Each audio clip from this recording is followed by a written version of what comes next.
ফিলিস্তিনের গাজার রাফা ও এর আশেপাশের বিভিন্ন জেলায় ইসরায়েলের ভয়াবহ হামলায় প্রায় অর্ধশত নিহত হয়েছে। দুটি সামরিক অবকাঠামো লক্ষ্য করে বিমান হামলা চালানো হয়েছে বলে জানিয়েছে ইসরায়েলি বাহিনী।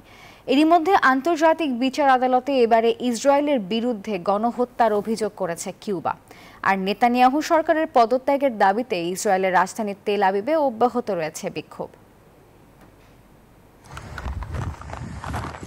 ফিলিস্তিনের অবরুদ্ধ গাজা উপত্যকার স্থানীয় কর্তৃপক্ষ শনিবার জানায়, গাজার আল-শাতি শরণার্থী শিবির এবং আল-তুফা এলাকার বাড়িঘরে ইসরায়েলের ব্যাপক বিমান হামলায় অর্ধশত ফিলিস্তিনি নিহত হন।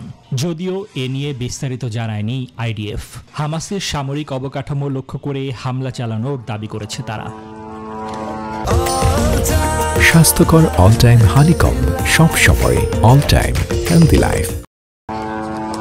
এরই মধ্যে ইসরায়েলের বিরুদ্ধে ফিলিস্তিনের অবরুদ্ধ গাজায় গণহত্যা চালানোর অভিযোগে আন্তর্জাতিক বিচার আদালতে মামলা করার ঘোষণা দিয়েছে উত্তর আমেরিকার দেশ কিউবা। এ নিয়ে বিশ্ব আদালতে আগেই মামলা করেছিল দক্ষিণ আফ্রিকা।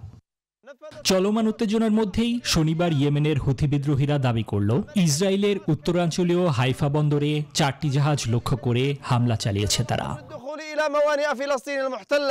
এদিকে গাজায় হামাসের হাতে জিম্মিদের মুক্তি ও ইসরায়েলের নতুন সরকার গঠনের দাবিতে তেল আবিবে অব্যাহত রয়েছে হাজারো মানুষের বিক্ষোভ।